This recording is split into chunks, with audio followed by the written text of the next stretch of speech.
I don't know what it is about 2018, but all of a sudden it seems to be super acceptable to release a trailer that shows one thing and then a game that is entirely different. And you don't even have to release that game on time anymore. Enter Atlas, a new pirate MMO that I'm saying with finger quotes that you're not seeing because I wasn't expecting to record this video today, that takes the survival crafting aspects of ARK and turns it into a massively multiplayer online game, except not really. Let's talk about the promises that were made, the game that we actually got, and break everything down with this review of Atlas. So right off the bat, I did get a key for this game from the developers, and oh boy, they had no idea what they were getting themselves into. Atlas, made by Grapeshot Games, is an offshoot of Wildcard Studios, which is the creator of ARK Survival Evolved. And if you play either of those two games, they're going to look very, very familiar. Atlas does feel very much like a spiritual successor or sequel to ARK, and not really an independent game of its own. Everything from the skill point system to the general UI to some of the models of plants and rocks and buildings that are available all pretty much come straight from ARK. And this isn't really in and of itself a problem. This isn't really a negative. You're perfectly allowed to reuse some assets from one title to another depending on what the games are. You wouldn't want a wooden shack in the middle of a space simulator, but it makes sense with a pirate and or pseudo prehistoric games that are Atlas and ARK. And if you liked ARK, you're probably going to like Atlas. And you can click off this video at this point because, oh boy, you're not going to like what I have to say. The most interesting and poignant conversation around Atlas is its troubled launch. The game, originally revealed at the Game Awards, had a date at the end of the trailer of 12/13/18. The game actually didn't get released to the public until the 22nd, a full 9 days later, but it was open to some streamers and content creators a day or two early, so I guess technically it was a soft launch and they were only about a week late. This was covered on Daily Jolt, which I talked about the second of the 3 delays, pushing it from the 19th to the 21st, but this did not rub a lot of people the right way and put a bit of a sour taste starting off. Couple that with general server instability and bunny hopping from one location to another that makes PvP practically impossible or unfair, and you have a lot of people who are not quite happy with their purchase. The game is in early access, but is still launching for a whopping $29.99, although at the time of recording on Christmas Day, it has a 17% discount, putting it down to $24.99. The reviews are not kind, and in general, people feel like they've gotten a bit of a bait and switch. Because if you look at the trailer with the epic vistas and huge structures and huge cities, ship-to-ship combat, magic, huge elemental monsters, huge worlds, and you cut between that and the gameplay, things look a little stark. For example, take a look at this.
Now I understand that that is a comparison between a theoretical endgame and the starting area. However, that starting area is not without its problems, and people who have ground their way up through a lot of the content of Atlas say it's more ARK than Pirates of the Caribbean. Additionally, the game seems generally unoptimized, running both my i7-7700K and 1080 Ti at over 90%, with no other real applications running, and was getting stuttering and frame drops, and models took a little while to load to their full quality, and instead it was this blobby clay-filled mess every time I first connected to the server. And I can hear it now. But Legundo, it's an early access game and they're still working on the system, so you can't really talk about any sort of performance problems or anything like server connectivity. They're working on it. That's why you pay for early access. And really, personally, I hate early access being used as a very thin shield to criticisms like this.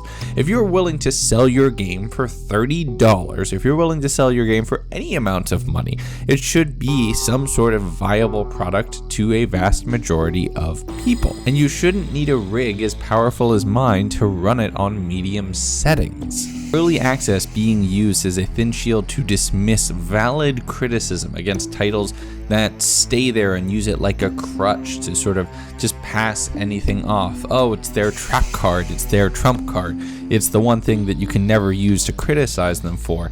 That infuriates me to no end, because you see people issuing criticisms like this to other games in the same state, but if they're fans of this title, they just simply brush it away with, oh, it's early access, lol, you can't criticize things. And early access or not, if you release something to market, you stand by for criticism. Now, you have people who are acting entitled and being ridiculous, but valid criticisms against Atlas, against the bait and switch between the title and the launch results cannot be denied and cannot just be passed away with early access, lol. But even discounting everything between the discrepancies between the title and what was launched this past week, let's just talk about the experience as is, ignoring the trailer altogether, pretending the trailer does not exist.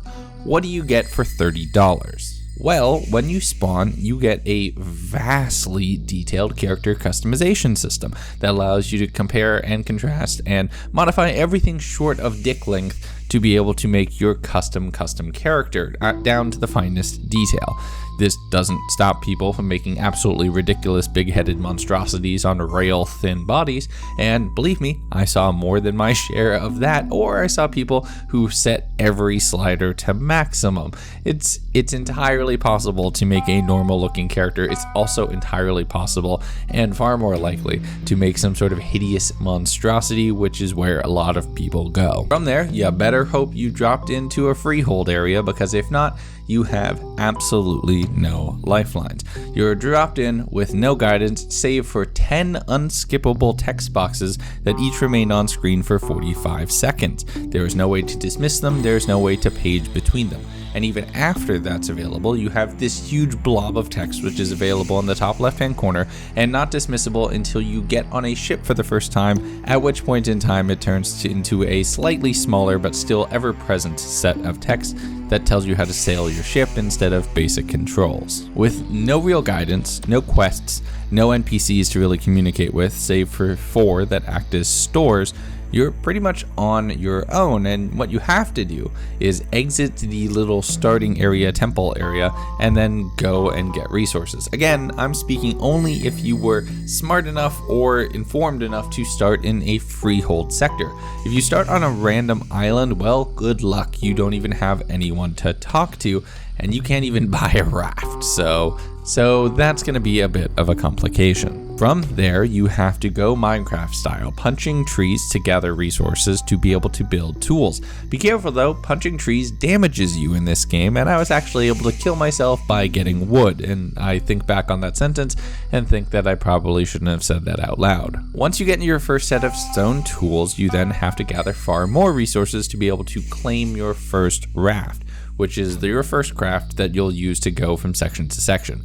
You're only able to get up to level 8 when you're in a freehold sector, so you'll eventually have to leave for the high seas. But I would thoroughly recommend getting up to level 8 before doing so, because you're going to need a few skills if you want any chance at surviving outside of the starting area. As you play, you'll unlock skill points, which can be used in your main stats, and additional skill points, which can be used for different crafting and skill tree stats. I spec'd into archery and cooking rather quickly because I found out that you need to kill the flying animals for vitamin D, and if you don't get vitamin D, you shit yourself and die. I died 5 times in Atlas, once from punching a tree, once from a level 275 alpha chicken, Legend of Zelda style, twice from vitamin D deficiency where I shit myself to death, and the 5th time when I was killed by a random level 213 boar. Death is a hard reset. You cannot access your previous body, and you lose anything that you were carrying. Your ship remains, and if you had any supply crates on it, that stays too, but anything you had on your person is gone forever. In the starting area, when you don't really have the ability to craft storage crates, this can be devastating, and considering you can really only survive 1.5 to 2 full in-game days before dying of some sort of vitamin deficiency, it's gonna happen pretty often as well. What doesn't help is the amount of people running from campfire to campfire stealing resources, preventing you from cooking any food, and believe me, there were quite a few. I jumped through all 4 of the original starting areas and encountered thieves on 4 out of 4 islands. I eventually had to run to the very far corner and get myself so isolated on the starting island to just be able to cook some food before somebody grabbed it out of my fireplace before it was ever able to complete cooking. And on the other side of the island, with all the animals and different geometry, the sea on screen, and all the plants available, my frame rate started to stutter and dropped far below 30 FPS multiple times. I also had a bit of a rubber banding issue as I was running across the island, and it didn't help that I was encumbered from having to carry as many resources as I did, which made my running speed halved. It took me a full 15 minutes to run back after collecting a full set of resources. From there, I was finally able to buy a raft and build a cooking pot, things I would need to gather the general things I would need to survive. I filled up a few water skins, jumped on my boat, realized that there was no actual way in game to steer my boat, and I had to rely on a menu system which is far from intuitive, and sailed away to glory. From there, I sailed for literally 25 minutes before landing at my second island and promptly died from a vitamin D deficiency. When I connected back to the server, thankfully my ship had become my spawn point, and I spawned on the new island, which was great if the servers didn't go down at that point for emergency maintenance. So now Legundo Legless is stranded on a tropical island with a high YouTube crashed into the side of it, the inability to walk 10 paces without dying from a vitamin deficiency, and so many people probably having already raided his ship for any supplies that he had stored on it. Atlas is being marketed as an MMO with this huge epic online story and all these different NPCs and factions and elements that you can interact with. In reality, though, it seems like Atlas is more ARK 2 Electric Boogaloo. It just happens to be hosted on a few centralized servers instead of available for everybody to run their own private server, which you can still do with Atlas, by the way, so it doesn't seem like Grapeshot is straying away too far from the ARK Survival Evolved model. I know there are far too many people who will take this entire review and dismiss it by either, "You're bad at the game, you have no idea what you're doing, you need to play more survival games," or by saying, "It's in early access, how could you say all these problems? Look at them, they're working on Christmas Day to fix these kinds of things. How could you be this ignorant?" And I'll give them credit where credit is due. Working over the holidays is relatively unhealthy and not really how you should be operating as a company, but I can give them credit for powering through it and sacrificing their social lives and any sense of normalcy to try to get the game actually functional. That does not justify a $30 price tag on what is something incomplete even for an early access title. You had lots of resource gathering, you have lots of animal killing, you have lots of travel around the starting island, you have a long time to sail between islands in what seems an artificially inflated amount of time in order to just sort of make the map feel bigger and more expansive with no real benefit. You have everything ARK has, just with more ocean and more pirate theming. And that's what this game is. This is a pirate-themed ARK from the makers of ARK to cash in on the current pirate-themed pirate game craze. which is fine. You can make a pirate-themed version of the game that you make, but don't market it as an MMO and release a fully featured, full of awesome-looking things. I will admit, that trailer is amazing, and some of the things shown in it are fantastic and unbelievable, and I don't believe them because they're not present in the game, and it looks like they won't be for quite some time. And I understand you want to put your best foot forward when marketing your game and revealing it to the masses, especially when your first launch trailer is displayed during the Game Awards in a primetime slot that's followed up by an interview. But don't deceive your potential customers. Don't lie about what's present in the game that they're buying. Everything that was shown in that trailer is potential, is possibility, is probability, and could also never materialize and never actually be a thing. And a lot of people, myself included, feel that that is grossly disingenuous to your potential customers, not to mention going back to the initial fact that the launch was delayed 3 times. If you can't even hold up a basic promise as much as when your game is available to the world, then how can we trust you to make good on your promises for anything else that was in your trailer that's not currently present in the game today? So honestly, I cannot recommend playing Atlas. I cannot recommend buying it. And the only reason I played this at all is because, again, Grapeshot sent me a code to do a review. And I understand that that bridge is probably burned right now, but I cannot recommend this game in its current state, and I cannot recommend the game looking at the events going on around it. There are multiple red flags here, and unless you are a die-hard fan of ARK Survival Evolved and the people behind that game as well, you're probably not going to enjoy Atlas because it does not look to be what it markets itself to be. I hope you all enjoyed this review, or if you made it to the end and you think I'm full of shit, just like my vitamin D deficiency character, let me know what you think down in the comments. I'd love to have a conversation about this. Maybe I'm just missing something entirely. I picked the wrong sector. I didn't have the one with the NPCs available. I'm just really just had the worst of luck with my Atlas experience. If you have something grossly different, you want to tell me more, you want to set me straight, let me know what you think down in those comments. Let's just keep it respectful because we're trying to have a conversation, not an argument. Until next time, thank you all for watching. I appreciate each and every one of you. Hope you have a fantastic rest of the year. Go out there, be good to each other, and I will talk to you next time.